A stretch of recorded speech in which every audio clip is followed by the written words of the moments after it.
Hi, this is Bobby from Horse Tender Studio. This video will be a bit of a vlog, just kind of a state of the studio.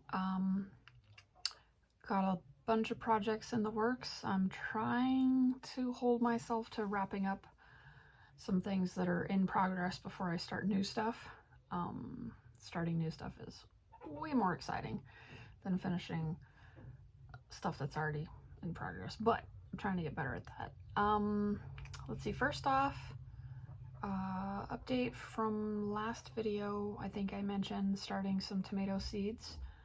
I've been checking them every day, and as of today, out of the hundreds of seeds I started, there are a few little sprouts poking out, so they're growing. Something's going on in there. That's good to see. Let's see, I guess that's it for updates. Kind of an old news thing. If you've followed me for a while, you may know about the Stablemate holders that I make. I started making them when I was in Japan because of earthquakes, to keep stablemates from falling over. And I've just made them for myself over the years. Kind of played around with the design. It's always been in the back of my mind to maybe offer them to the public. And I finally, after, going back and forth about what I wanted to do for a public offering for a long time, I finally just decided to just make something. So, without further ado, this is what I came up with. And I tip it a little. Oh, there they go, sliding forward. Whee! These are some of my G1 Arabian stallions. I did a huge photo shoot where I went on Identify Your Breyer, and I wrote a list of every stablemate mold that Breyer's done, and I was pretty sure that I had all but maybe a couple of them, and that was accurate. What I did not know is just how many molds Breyer has done. For the longest time, it was just the G1s, which are like 12 or 13-ish molds, I think. And that's all we had for a long time. But then the G2s, G3, 4, 5, 6, I think they're up to now. And then what they call the M1s, which are the miniature trads, which are really cool. Anyway, I wanted to find out, I'm gonna go ahead and pop these guys out. I wanted to find out which molds fit in the holder like that I came up with here to offer. And the answer is most of them. All but like 8 of the molds won't fit. And those molds are either just too wide, or I think there's 1 or 2 that are just too long, like the stretched out Hanoverian guy. Anyway, here's what it looks like without horses. I should have had another one to show you like this. I had to take everybody out. And then this is what I call the back, but it's kind of got an interesting design to it, so you could also display it, this side out, or however you want. Underneath, I've been historically bad at signing my work. Sign your work. So underneath, I actually engraved, that's backwards on my screen. I'm not sure how it'll come across on YouTube. Anyway, it's Horse Tender Studio LLC, engraved into the bottom. I do plan to offer these. They're up right now in my Etsy shop, as is. 8 stalls. There's some of these, which is the raw, like natural birch wood that I use, which is really pretty. And these are unfinished, so if you're a DIY crafty type and you want to paint them or stain them or decorate them however you like, that might be the one for you. I also have, I decided to rein myself in, which again is a big deal for me. I decided to rein myself in and not do like all the colors, because I always start with this raw wood, but then I really like to paint and stain and finish it in different colors, different finishes, glossy, matte, whatever. And so I have a lot of stuff prepped, and I was gonna make these holders in like every color imaginable, and I was like, slow your roll, big deal for me. And what I ended up doing is I came up with some limited edition spring colors. So I've got a bright yellow, like daffodils. I've got kind of a bright lighter green, spring green color. I've got just a really pretty pink. And then a walnut brown, like regular, just walnut stain. And I only made a limited number of each of those, and my thinking is when they're gone, they're gone. So I'm gonna try to remember to put a link down in the description for my Etsy shop if you want to go check them out, or if you just search Horse Center Studio on Etsy, I should pop up. Yeah, so right now they're available like as is, but in the future I want to offer them also as a kit that you can put together. And I'm also going to eventually offer like custom options, so custom sizes, custom engraving. And I've already been asked, and it's already planned, to make one that's stackable, because the ones I make for myself are stackable. And that obviously it comes in handy.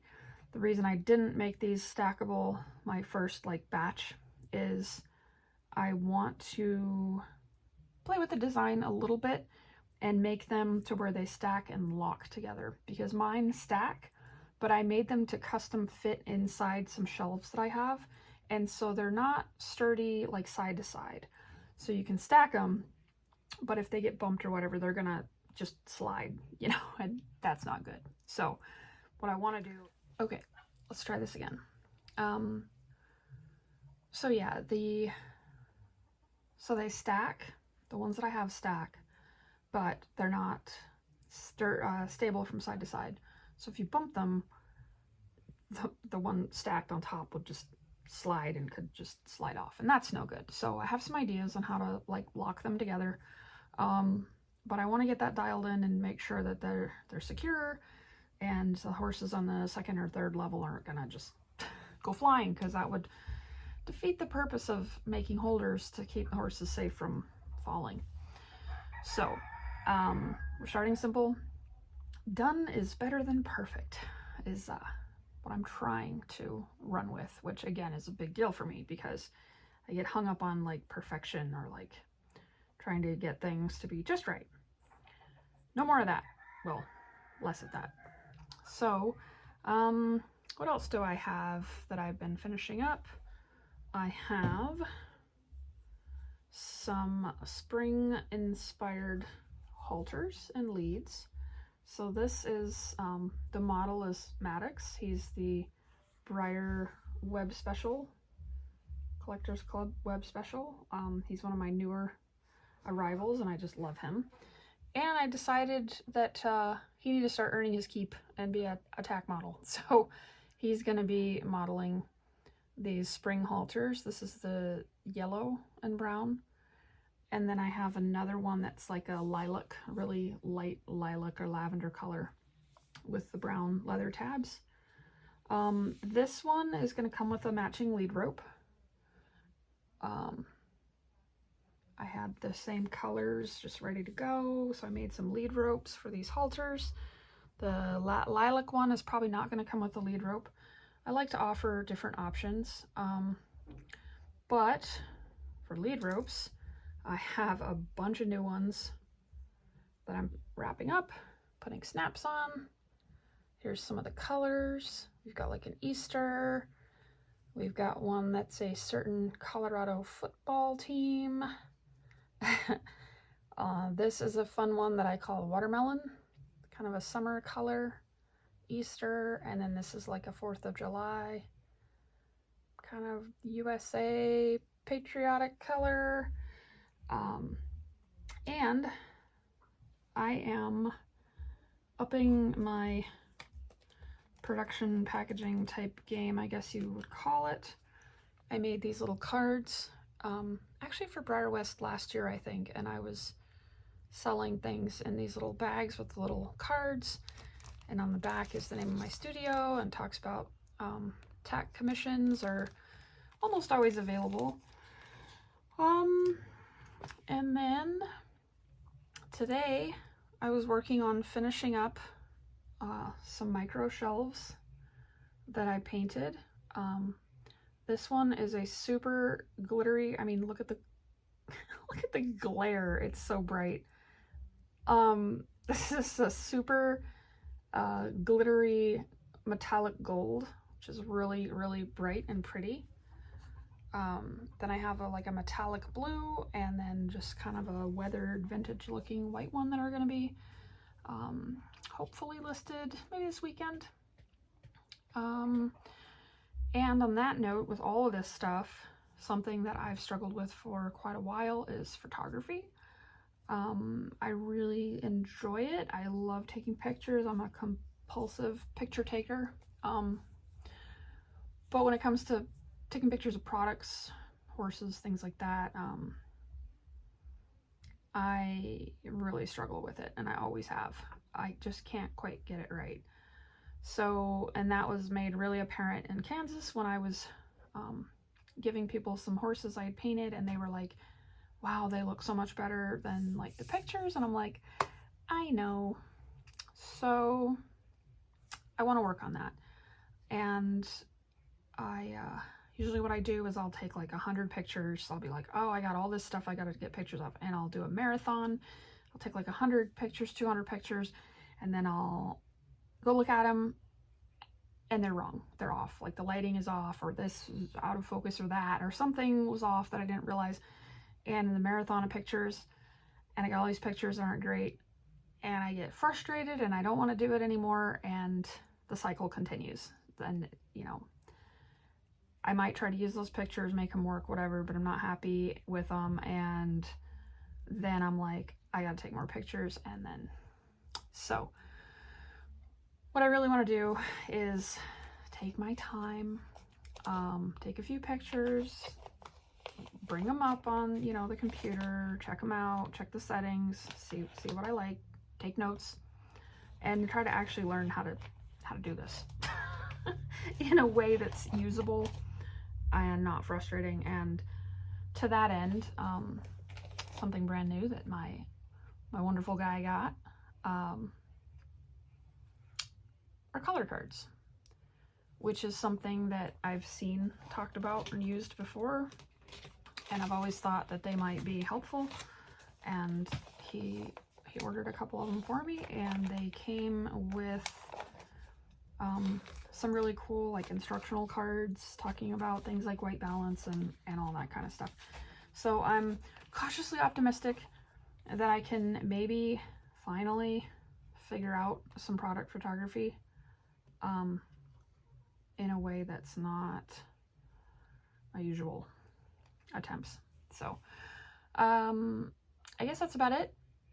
This video had to be broken too because my phone said it was full, which, as I said, I take too many pictures.